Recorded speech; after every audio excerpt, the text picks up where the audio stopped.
Hey guys, welcome to my channel. Doctor Strange Multiverse of Madness is coming on 6th May and we're all damn excited about it. And at this point of time, we're all pretty much familiar to the concept of multiverse. In this video, I'm going to talk about the origin of multiverse theory. Please watch the video until the end. Most of us came to know about multiverse from superhero or sci-fi movies, and obviously those movies got their plot from different Western theories, or more likely to be called hypotheses about existence of different universes.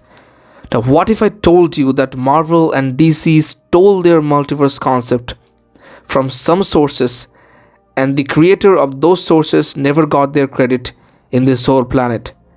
And obviously it's not an allegation against Marvel or DC or whatever is using the concept of multiverse out there right now.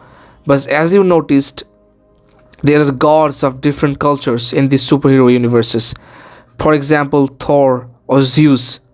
And whenever they appear, their origin is mentioned. But if the origin of this multiverse don't pop up in these stories, it seems ignorant. Now without further ado, let's get to the point. Let's go to 3000 BC, when the biggest battle of mankind was fought at Kurukshetra, India. There lived the greatest writer ever born, named as Maharishi Ved Vyas, who wrote Mahabharata, the epic. But that's not the only book he wrote. He also wrote 18 Mahapurans, one of which is Bhagavad Puran, which was written 5,500 years ago. Now I'm gonna quote some verses and show some other proofs. Bhagavad Puran Shlok 6.16.37, that means 37th verse of 16th chapter of 6th canto. It says, every universe is covered by 7 layers: earth, water, fire, air, sky, the total energy and the false ego, each 10 times greater than the previous one. There are innumerable universes, point to be noted, innumerable universes besides this one, and although they are unlimitedly large, they move about like atoms in you. Therefore, you are called unlimited or Ananta. Srimad Bhagavad Puran 2.10.10. After separating the different universes, the gigantic universal form of Lord Mahavishnu, which came out of the causal ocean, the place of appearance of the first Purusha avatar, entered into each of the separate universes, desiring to lie on the created transcendental water, that is Garbhodak. Srimad Bhagavatam 11.16.39. Even though over a period of time I might count all the atoms of the universe, I could not count all of my opulences which I manifest within innumerable universes. Bhagavad Puran 10.14.11. What am I, a small creature measuring 7 spans of my own hand? I am enclosed in a pot-like universe composed of material nature.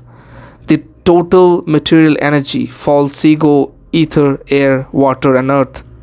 And what is your glory? Unlimited universes pass through the pores of your body just as particles of dust pass through the openings of a screened window. Bhagavad Puran 10.87.41. Because you are unlimited, neither the lords of heaven nor even you yourself can ever reach the end of your glories. The countless universes which each enveloped in its shell are compelled by the wheel of time to wander within you, like particles of dust blowing about in the sky. The Shrutis, following their method of eliminating everything separate from the Supreme, become successful by revealing you as their final conclusion. Srimad Bhagavatam 3.11.41.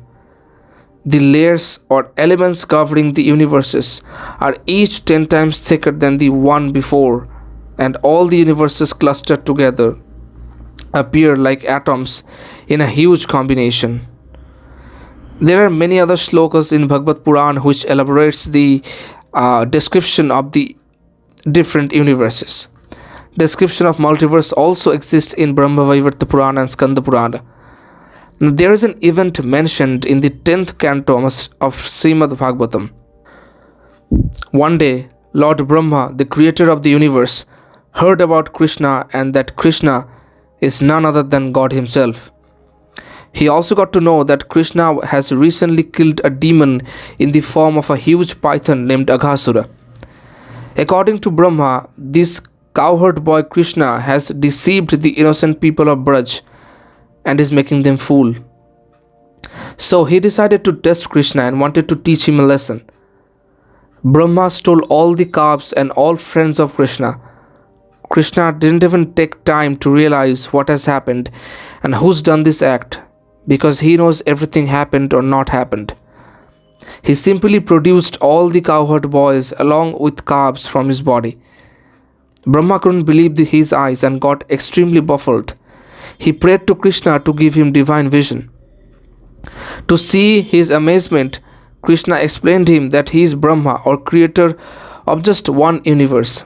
There are infinite universes or multiverses in reality, or parallel universe. Krishna told Brahma that since he was under the impression that he is the only creator, he had summoned other Brahmas so that he could see and realize the truth and reality. Some Brahmas had 10 heads, some had 100 and even 1,000 heads. Within a moment, all Brahmas returned back to their respective universes as Krishna asked them to do so. Yoga Vasishta, another Hindu book, also mentions it. Slok 3.30.17. Such is the pure, vacuous space of the divine understanding that, like an ocean of light, contains these innumerable worlds which, like the countless waves of the sea, are revolving forever in it. Brahma Samhita, another Sanskrit text, mentions a multiverse. Brahma Samhita 6.35.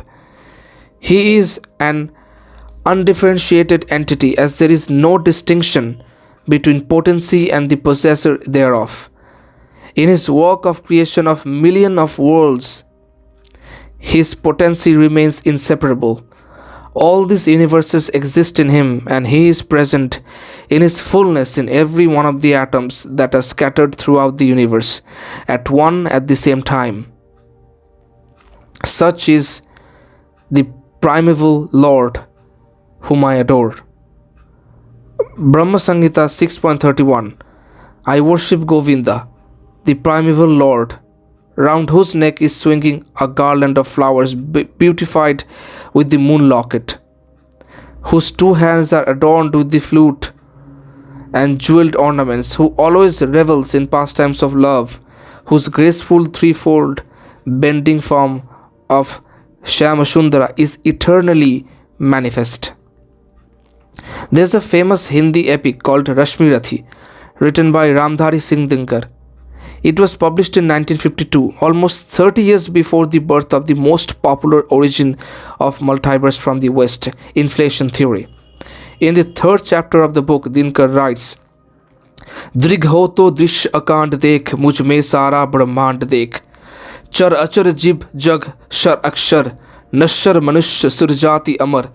Satkoti surya, satkoti chandra, satkoti sarisar sindhu mandra, Satkoti Vishnu Brahma Mahesh, Satkoti Vishnu Jalpati Dhanesh, Satkoti Rudra, Satkoti Kal, which translates to, if you are blind, see the whole universe in me, all the world's creatures, alphabets, mortal men and immortal gods, infinite suns and moons, infinite ponds, rivers and seas, infinite Vishnu Brahma Mahesh, infinite Baruns and Kubers.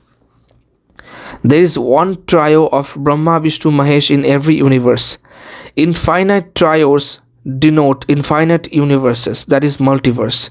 He was a poet. It's not logical to think that he came up with multiverse theory. He just used what he learned from ancient Hindu scriptures. So it's more common in Indian culture than we think. Indians grew up listening to this, but sometimes it's hard to realize the scientific truth behind the godly events. Now you can say that how can all this prove that multiverse exists? Even if these don't prove their existence, these certainly prove that Indians knew about multiverse before anyone else in planet Earth. And that's the point of this video.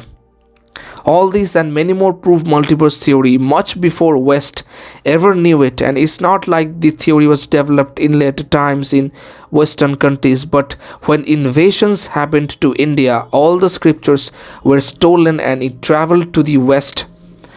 Then the original names of Indian sources were removed. So that's it. I could have talked about this for eternity, but I wanted to keep this video short. So now you know the origin of the multiverse theory.